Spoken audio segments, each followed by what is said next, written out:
रोजगार विधि सेवा में आपका स्वागत है। आज हम लोग सामान्य हिंदी का प्रैक्टिस सेट करेंगे, जिसका पहला क्वेश्चन है, जो बाएं हाथ से कार्य करने में माहिर हो उसे क्या कहते हैं। मतलब वाक्यांश के लिए एक शब्द बताना है जो बाएं हाथ से कार्य करने में माहिर हो।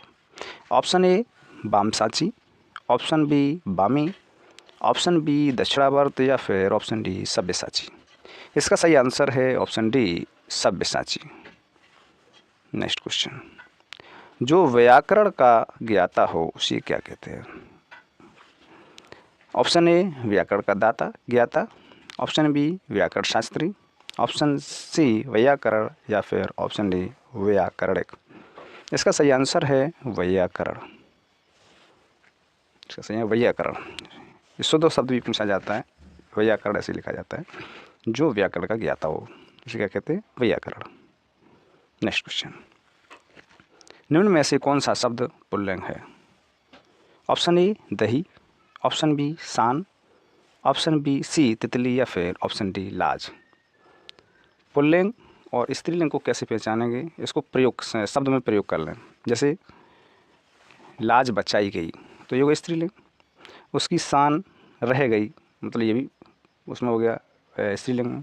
तितली उड़ रही है ये भी स्त्रीलिंग हो गया। लेकिन दही शब्द ऐसा है, दही पिया गया या दही खाया गया, दही बेचा गया, तो ये कैसा हो गया, ये पुल्लिंग शब्द हो गया। चलते हैं नेक्स्ट क्वेश्चन की ओर। निम्न में से कौन सा एक वचन है, एक वचन में प्रयोग होता है। ऑप्शन ए होश, ऑप्शन बी जनता, ऑप्शन सी वाल या फिर ऑप्शन डी हस्ताक्षर। तो एक वचन में हस्ताक्षर किए गए ये तो हो गया बहुवचन में। उसके बाल तोड़ दिए गए, ठीक, तो ये भी बहुवचन में हो गया। उसके होश उड़ गए ये बहुवचन में हो गया।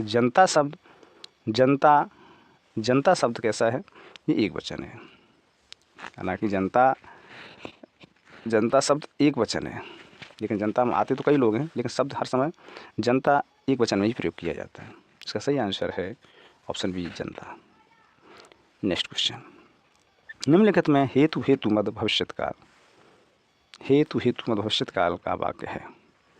ऑप्शन ए सीता गई होगी, ऑप्शन बी रवि खेलता है, ऑप्शन सी पुस्तक मिले तो मैं पढ़ूं, ऑप्शन डी राघव चला गया। हेतु में भविष्यत काल में क्या होता है कि एक वाक्य दूसरे वाक्य पर आधारित होता है। तो इसमें एक वाक्य दूसरे वाक्य पर आधारित किसमें हो रहा है, ऑप्शन सी में, कि पुस्तक मिले तो मैं पढ़ूं, वह पढ़ेगा तो पास होगा, ठीक है, वो मेहनत करेगा तो पास होगा या तो पैसे वाला होगा। मतलब एक वाक्य दूसरे वाक्य पर आधारित होगा। एक वाक्य बोलेंगे तो अधूरा रहेगा। तो पुस्तक मिले तो मैं पढ़ूं, तो ये कौन सा होगा, हेतु मध्य भविष्यत काल, ऑप्शन सी सही है। नेक्स्ट क्वेश्चन, इत्यादि का सही संधि विच्छेद कौन सा है। इत्यादि का सही संधि विच्छेद होता है। ऑप्शन ए इथ प्लस यादि, ऑप्शन बी इथ प्लस यादि, ऑप्शन सी इथ प्लस आदि या फिर ऑप्शन डी इति प्लस आदि। इसका सही आंसर है इत्यादि, इति प्लस आदि। इत्यादि क्या होता है इसका सही आंसर। नेक्स्ट क्वेश्चन, निम्न में से द्वंद्व समास का कौन सा उदाहरण है। द्वंद्व समास का उदाहरण होना। ऑप्शन ए चिड़ी मार, ऑप्शन बी भरपेट, ऑप्शन सी मुंह तोड़ या फिर ऑप्शन डी लूटा डोरी। द्वंद्व समास की परिभाषा क्या होती है, बीच में योजक चिन्ह होगा और दोनों पद प्रधान होंगे।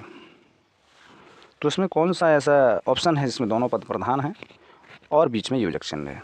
तो इसका सही आंसर है ऑप्शन डी लोटा डोरी, लोटा और डोरी। नेक्स्ट क्वेश्चन, तत्सम शब्द बताएं।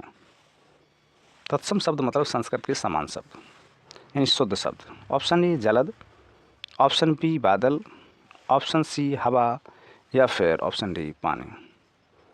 तो इसका सही आंसर है ऑप्शन ए जलद, जलदा, पानी।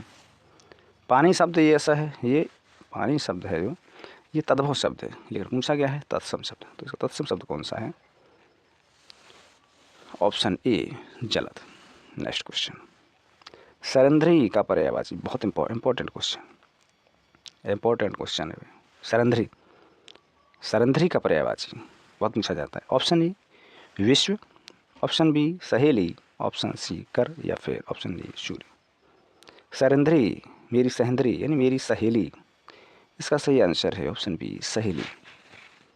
नेक्स्ट क्वेश्चन, निम्न में तद्भव शब्द बताना है। इसमें भी तद्भव शब्द बताना है। इसमें पहले क्या तत्सम शब्द पूछा गया था, अब इसमें बताना है। ये क्वेश्चन छूट गया, नहीं छूटा, सही है। नेक्स्ट क्वेश्चन, निम्न तद्भव शब्द बताना है। कच्छप, ऑप्शन बी कुष्ठ, ऑप्शन सी गर्जन या फिर ऑप्शन डी ठाकुर। तद्भव शब्द बताना है। कच्छप, कुष्ठ, गर्जन, गरज का गर्जन होता है, लेकिन इसमें ठाकुर शब्द ऐसा शब्द है जो तद्भव है। इसका होता है तत्सम ठकुरहा, तो इसका तद्भव कौन सा है? ठाकुर। नेक्स्ट क्वेश्चन, विस्मरण का विलोम शब्द बताएं। ऑप्शन ए स्मरण, ऑप्शन बी निस्मरण, ऑप्शन सी संस्मरण या फिर ऑप्शन डी अस्मरण। बताओ, विस्मरण का विलोम शब्द हो गया, क्या हो गया? विस्मरण किसका विलोम शब्द है? स्मरण। स्मरण का अगर विलोम शब्द पूछा जाता है विस्मरण, और विस्मरण का स्मरण। नेक्स्ट क्वेश्चन, विमुख का विलोम शब्द क्या होगा? विमुख का विलोम शब्द क्या होगा? ऑप्शन ए सम्मुख, ऑप्शन बी सन्मुख, ऑप्शन सी मुख या इनमें से कोई नहीं। विमुख का विलोम शब्द होना चाहिए सम्मुख, ऑप्शन ए सम्मुख। 52 और 53 में लोकोक्तियों का चयन करना है और उसका अर्थ बताना है। जैसे ठन ठन गोपाल होना, ठन ठन गोपाल होना का अर्थ क्या होगा? ऑप्शन ए बेकार होना, ऑप्शन बी कंगाल होना, ऑप्शन सी मुकर जाना या फिर ऑप्शन डी ठन ठन करना। ठन ठन गोपाल का अर्थ है क्या होना चाहिए? कंगाल हो जाना। कहा जाता है कि ठन ठन गोपाल रह गए, मतलब ठन ठन गोपाल हो गए, मतलब वो बिल्कुल कंगाल हो गए। इसका सही आंसर है ऑप्शन बी कंगाल होना। नेक्स्ट क्वेश्चन, ये तो सभी को पता होगा, ऊँट के मुंह में जीरा। ऊँट के मुंह में जीरा होने का मतलब क्या है? ऑप्शन ए ऊँट के मुंह में जीरा डालना, ऑप्शन बी कम अक्ल का होना, ऑप्शन सी ज़रूरत से बहुत कम या फिर ऑप्शन डी ज़रूरत से बहुत ज़्यादा। इसका सही आंसर है ज़रूरत से बहुत कम।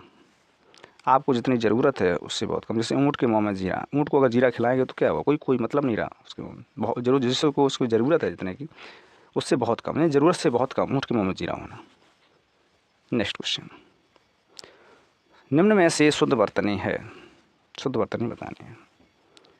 ऑप्शन ए अपकीर्ति, ऑप्शन बी अपकीर्ति, ऑप्शन सी अपकीर्ति या फिर ऑप्शन डी अपकीर्ति। इसका सही आंसर है ऑप्शन बी अपकीर्ति। नेक्स्ट क्वेश्चन, शुद्ध वाक्य का चयन करना है। ऑप्शन ए बाण बड़ा उपयोगी शस्त्र है। बाण बड़ा उपयोगी अस्त्र है। ऑप्शन सी बाण बड़ा उपयोगी शस्त्र है या फिर ऑप्शन डी बाण बड़ा उपयोगी अस्त्र है। शुद्ध वाक्य है इसमें ऑप्शन बी बाण बड़ा उपयोगी अस्त्र है।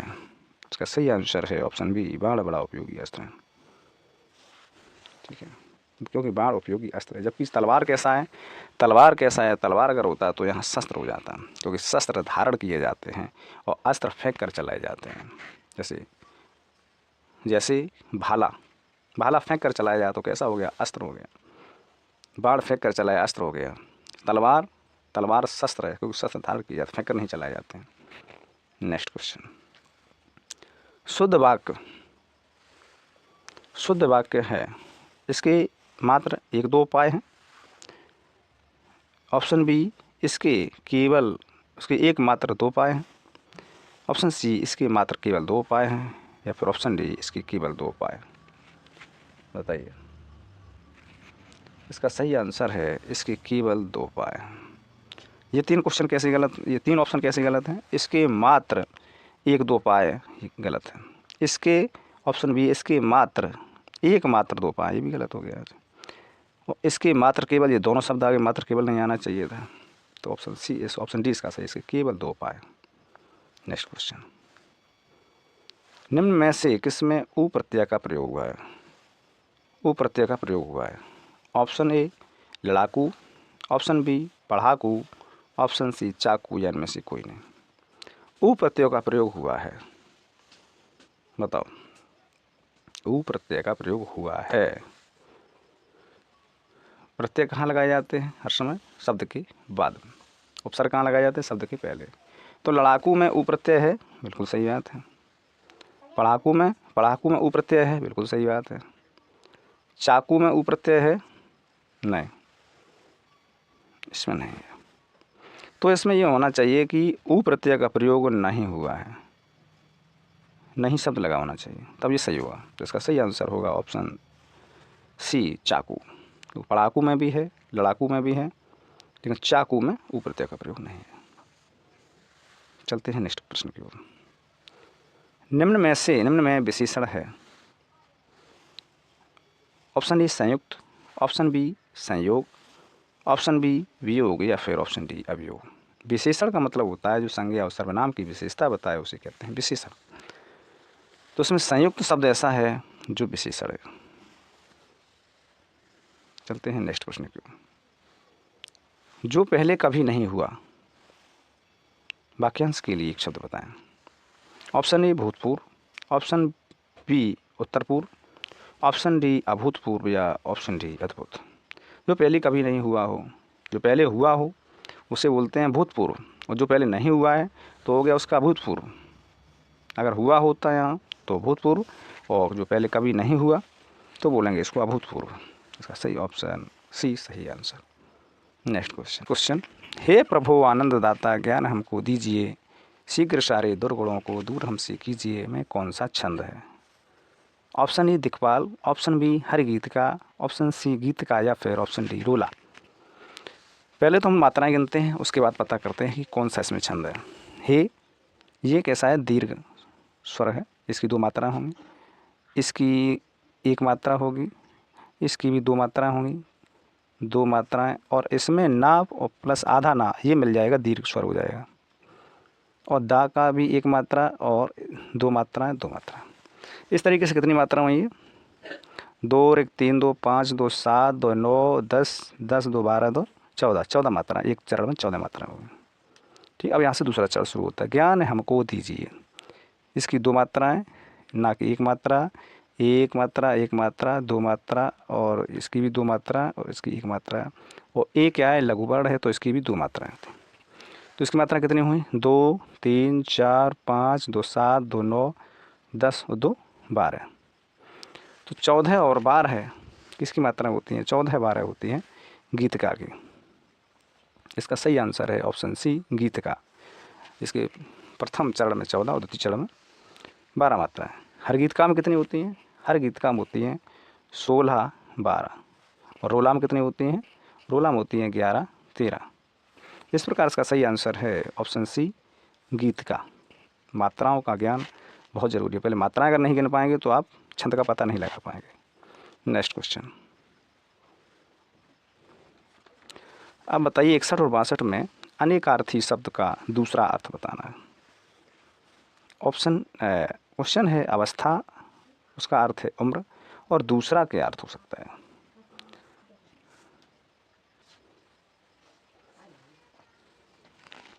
अवस्था का मतलब है एक तो उम्र होता है, दूसरी क्या अर्थ? स्थिति, वी नाजायज, ऑप्शन सी यात्री, या फिर ऑप्शन डी इच्छा। बताओ। अवस्था का मतलब होता है स्थिति, किस अवस्था में है आप, किस स्थिति में हैं, और दूसरी होती है अवस्था मतलब उम्र भी होती है। तो इसका सही आंसर है ऑप्शन ए स्थिति। नेक्स्ट क्वेश्चन, निस्दिन बरसत नयन हमारे, सदा रहते पावन ऋतु हम पे, जब से श्याम सिधारे, कौन सा रस है? इसमें रस पूछ दिया गया है। निस्दिन बरसत नयन हमारे, सदा रहते पावस ऋतु हम पे, जब से श्याम सिधारे, में कौन सा रस है? ऑप्शन ए करुण रस, ऑप्शन बी वियोग श्रृंगार रस, ऑप्शन सी वीर रस, या फिर ऑप्शन डी अद्भुत रस। इसमें कौन सा रस है? इसमें रस है वियोग श्रृंगार, क्योंकि प्रेमी और प्रेम का यहाँ बिछड़ाव हो रहा है। जब से श्याम यानी श्री कृष्ण अपनी सखियों को छोड़कर चले गए हैं, तो सखियों का बुरा हाल है रो रो कर, तो यहाँ वियोग श्रृंगार हो रहा है। जब प्रेमी और प्रेमिका का बिछड़ाव होता है तो क्या होता है? वहाँ वियोग श्रृंगार। नेक्स्ट क्वेश्चन, तरन तनुजा तट तमाल तरबर बहु छाए, ये तो सभी को पता होगा कौन सा अलंकार है इसमें। ऑप्शन ए अनुप्रास अलंकार, ऑप्शन बी यमक अलंकार, ऑप्शन सी उपमा अलंकार, या फिर ऑप्शन डी रूपक अलंकार। इसका तो सभी को पता होगा, इसका क्या है सही आंसर? तरन तनुजा तट तमाल तरबर बहु छाए। इसमें ता शब्द बार बार रहा है, ता शब्द की पुनरुक्ति हो रही है, तो इसमें जब कोई शब्द की बार बार पुनरुक्ति होती है तो कौन सा अलंकार होता है? वह अनुप्रास अलंकार होता है। नेक्स्ट क्वेश्चन, नीचे दिए गए वाक्य में रिक्त स्थानों की पूर्ति कीजिए। तुलसी जैसे महाकवि बिरले होते हैं, ये होना चाहिए। ऑप्शन ए महालेखक, ऑप्शन बी लेखक, ऑप्शन सी कवयित्री, या फिर ऑप्शन डी महाकवि। मैंने पहले ही बोल दिया कि तुलसी जैसे महाकवि बिरले होते हैं, तो इस प्रकार इसका सही आंसर होगा ऑप्शन डी महाकवि। विद्वान का स्त्रीलिंग क्या होगा? ऑप्शन ए विद्वानी, ऑप्शन बी विदुषी, ऑप्शन बी विद्व, या इनमें से कोई नहीं। विद्वान का स्त्रीलिंग होता है विदुषी, विदुषी महिला। विदुषी महिला का मतलब विद्वान महिला। नेक्स्ट क्वेश्चन, मुनि शब्द का बहुवचन क्या होता है? ऑप्शन ए मुनिगण, ऑप्शन बी मुनिदल, या ऑप्शन सी मुनिवृंद, या फिर ऑप्शन डी इनमें से कोई नहीं। इसका सही आंसर है ऑप्शन सी मुनिवृंद। क्या है इसका? मुनि का बहुवचन क्या होता है? मुनिवृंद। कौन सी कर्म की विभक्ति है? कर्म कारक की विभक्ति कौन सी है? ऑप्शन ए ले, ऑप्शन बी बर, ऑप्शन सी को, या फिर ऑप्शन डी ला। कर्ता की होती है विभक्ति, कर्ता कारक की, कर्ता ने। कर्म कारक की होती है को, कर्ता ने कर्म को कर्ण से। इसका आंसर है ऑप्शन सी को। संदिग्ध भूतकाल का वाक्य, संदिग्ध में सस्पेंशन में रहे हो, संदिग्ध भूतकाल का वाक्य कौन सा है? ऑप्शन ए श्री राम वन चले गए, ऑप्शन बी राजू घर आ चुका है, ऑप्शन सी तुम कहाँ गए होगे, ऑप्शन डी राजू चला जाता। संदिग्ध सस्पेंशन में कौन सा वर्ड है जो संदिग्ध है? इसका आंसर है ऑप्शन सी तुम कहाँ गए होगे। तुम कहाँ गए होगे, वे कहाँ गए होंगे, मतलब ये क्या संदिग्ध में रहा है, तो ऑप्शन सी इसका सही है, तुम कहाँ गए होगे। नेक्स्ट क्वेश्चन, विसर्ग संधि का उदाहरण। ऑप्शन ए उद्गार, ऑप्शन बी मनहस्ताप, ऑप्शन बी सी विस्मरण, या फिर ऑप्शन डी प्रमाण। विसर्ग संधि, उद्गार का अगर संधि विच्छेद करेंगे तो उथ प्लस गार होगा, मनह प्लस ताप, इसका आंसर यही होगा। इसका सही आंसर होगा मनह प्लस ताप। विस्मरण का वी प्लस स्मरण होगा, और प्रमाण का प्र प्लस मान होगा। इसका होगा प्र प्लस मान, इसका होगा वी प्लस स्मरण, उद्गार का उत प्लस गार, और मनस्ताप का होगा विच्छेद मनः प्लस ताप। नेक्स्ट क्वेश्चन, पंकज में कौन सा समास है? ऑप्शन ए द्वंद्व समास, ऑप्शन बी द्विगु समास, ऑप्शन सी कर्मधारय समास, या फिर ऑप्शन डी बहुब्रीहि समास। मैंने पिछली बार बताया था कि द्वंद्व समास में दोनों पद प्रधान होंगे और बीच में योजक चिन्ह का प्रयोग होगा। द्विगु समास में क्या होता है कि प्रथम पद संख्यावाची होगा, और कर्मधारय में क्या होगा, एक पद उसका विशेषता बताएगा, विशेषण होगा उसमें कर्मधारय समास में। और बहुब्रीहि समास में क्या होता है कि इसमें तीसरा पद प्रदान होगा। दोनों पद मतलब इसमें कोई भी प्रदान ना होगा, तीसरा पद प्रदान होगा। इसमें पंकज, ये कौन सा समास है? बहुब्रीहि समास। पंकज शब्द में कौन सा है? बहुब्रीहि समास। नेक्स्ट क्वेश्चन, तद्भव शब्द कौन सा है? ऑप्शन ए अंधेरा, ऑप्शन बी प्रकाश, ऑप्शन सी रात्रि, या फिर ऑप्शन डी चंद्रमा। बताइए। इसका सही आंसर है अंधेरा। क्योंकि इस अंधेरा का तत्सम शब्द अगर पूछा जाए तो इसका होता है अंधकार। अंधकार शब्द कैसा है? अंधकार शब्द है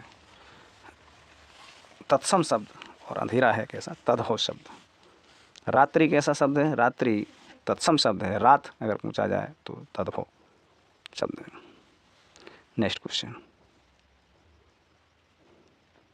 निपसर्ग से बना शब्द कौन सा है? निपसर्ग से बना है।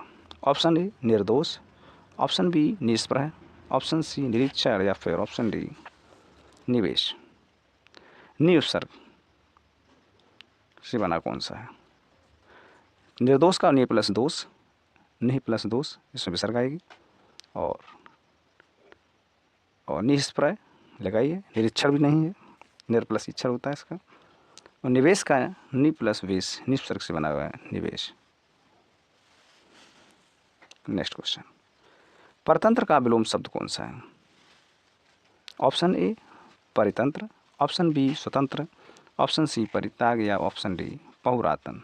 परतंत्र का विलोम शब्द होता है परतंत्र हुआ। परतंत्र का मतलब है दूसरे के अधीन, तो दूसरे का अधीन ना होकर इसका विलोम शब्द होगा स्वतंत्र। वो स्वतंत्र है, फ्री है।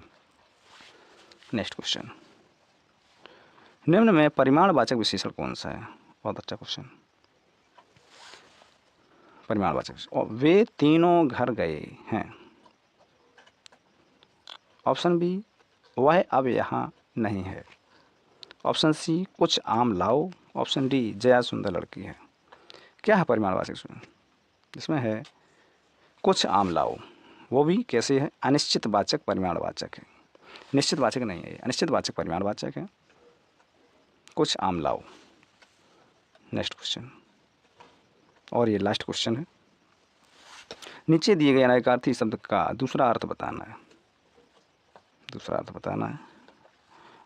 कोटि, और एक तो कोटि का अर्थ होता है करोड़, और दूसरा क्या अर्थ होता है? श्रेणी या नीच, ऑप्शन सी द्वीप, या फिर कपड़ा। कोटि का मतलब होता है, एक तो करोड़ हो गया दूसरा, और दूसरा अर्थ होता है किस कोटि का, किस श्रेणी का है। कोटि का मतलब होता है श्रेणी भी होता है, और कोटि का अर्थ करोड़ भी होता है। प्लीज़ चैनल को लाइक, शेयर एंड सब्सक्राइब करना। Thanks for watching. सभी को बेस्ट ऑफ लक।